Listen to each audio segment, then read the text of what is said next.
Hello everyone, मैं स्वागत करता हूं आप सभी का आपके प्यारे यूट्यूब चैनल मॉडर्न पढ़ाई के ऊपर। और आज मैं बहुत ज़्यादा खुश हूं क्योंकि यार अभी तक जितने भी एग्जाम्स गए हैं, जितने स्टूडेंट्स ने मेरे सजेशंस को प्रॉपरली फॉलो किया और इवन मेरे वन शॉर्ट रिवीजन वाले लेक्चर्स को प्रॉपरली फॉलो किया है, उन सभी का एग्जाम बहुत अच्छा गया।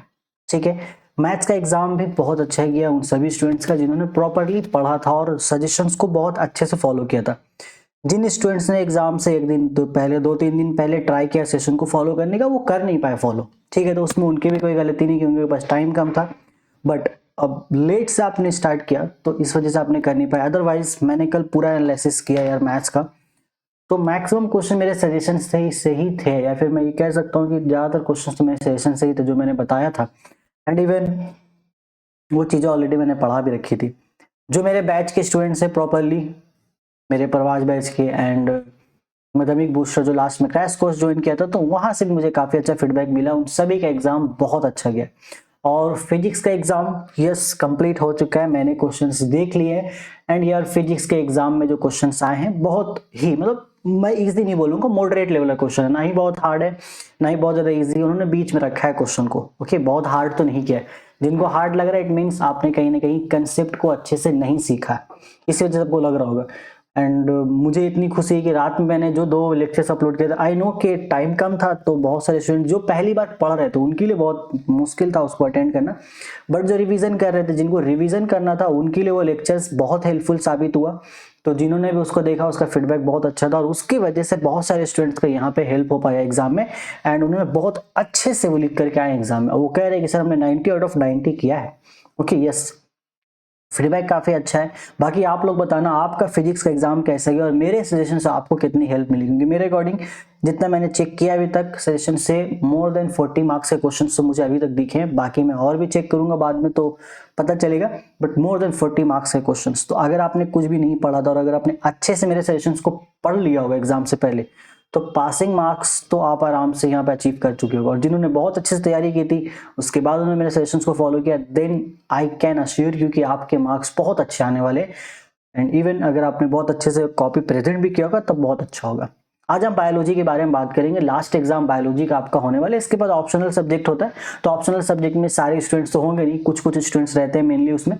बट यहाँ पर बायोलॉजी की हम बात करते हैं। अभी मैं कॉन्फिडेंट हूँ बहुत ज़्यादा अब अपने बायोलॉजी को लेकर के भी। बायोलॉजी का सेशन ये भी बहुत पहले दे चुका हूँ मैं, क्योंकि मेरे जितने भी सजेशन यार मैं बहुत पहले दे चुका हूँ। मतलब 2-3 महीने पहले ही मैंने एग्जाम्स के पहले दे दिया था सजेशन सभी के सब्जेक्ट के, ताकि सब स्टूडेंट्स पहले ही प्रिपेयर कर ले। जिन्होंने नहीं किया, जिन्होंने कर लिया बहुत अच्छी बात है, नहीं किया टाइम कम है, अभी आपके पास लास्ट टाइम है, आप करना पड़ेगा आपको अब। ठीक है, यहाँ पे आप क्या करोगे, मैंने इसके ऊपर एक और डिटेल वीडियो बना रखा है माध्यमिक सेशन के ऊपर, आप वो वीडियो देख लेना। कौन कौन सा क्वेश्चन ज्यादा इंपॉर्टेंट है वो आप कर लेना पहले, अगर आपके पास टाइम कम है तो। बट जितने क्वेश्चंस मैंने दिए हैं उतने क्वेश्चंस आपको यहाँ पे अटेम्प्ट करने पड़ेंगे।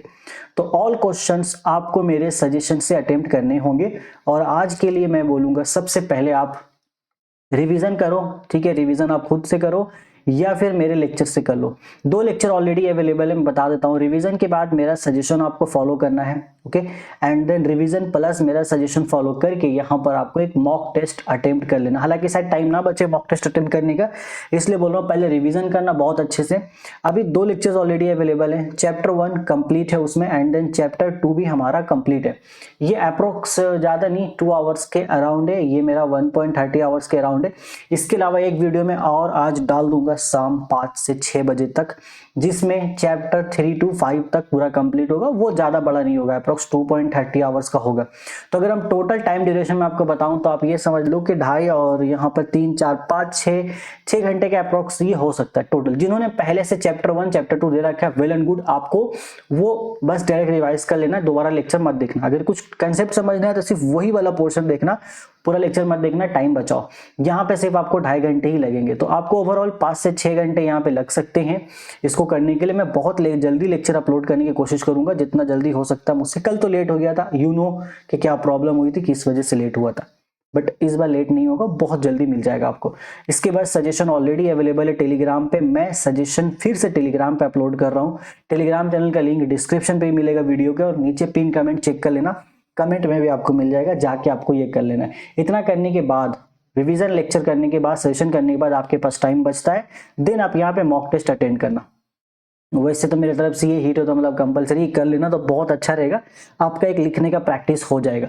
और इसके अलावा आपको क्या प्रैक्टिस करना है पता है, डायग्राम आपको बहुत अच्छे से प्रैक्टिस करना है। मैंने अपने सजेशन में बता रखा है, 3 डायग्राम बताया हुआ है, तीनों को कर लो, तीनों ज्यादा ही इंपॉर्टेंट, तीनों में से कोई भी एक आपको यहाँ पे देखने को मिल सकता है, ठीक है, देख लेना। अदरवाइज अगर आपको 3 में कौन सा 2 ज्यादा इंपॉर्टेंट है वो देखना, तो वो आप वो वीडियो देख लेना जो मेरा है दिया हुआ माध्यमिक 2026 लाइफ साइंस सजेशंस के बारे में, वो वीडियो का लिंक भी मैं डिस्क्रिप्शन में दे देता हूँ, वहां सब जाके देख लेना। हालांकि 3 ही डायग्राम मैंने बताए हैं, 3 इजी डायग्राम है, तीनों ही आपको यहाँ पर अटेंड करने, बहुत अच्छे से प्रैक्टिस करनी है।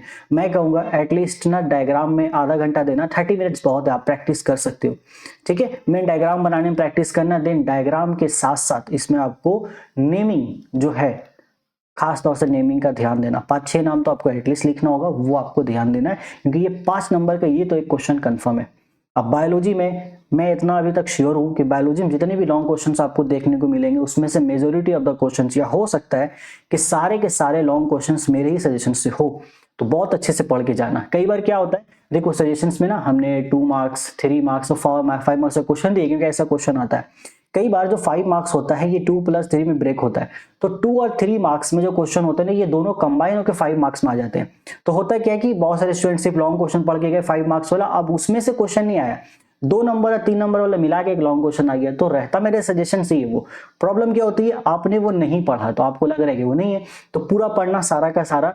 मैक्सिमम क्वेश्चन आपको कल बायोलॉजी में भी मेरे सजेशन से देखने को मिलेंगे, एंड कल हम लोग इस एग्जाम को देने के बाद एग्जाम से फ्री हो जाएंगे, देन हम लोग हार्ड पार्टी करने वाले, ओके पार्टी करेंगे, देखते हैं कैसे करेंगे, कहीं ना कहीं मिलेंगे, पार्टी करेंगे बहुत अच्छे से।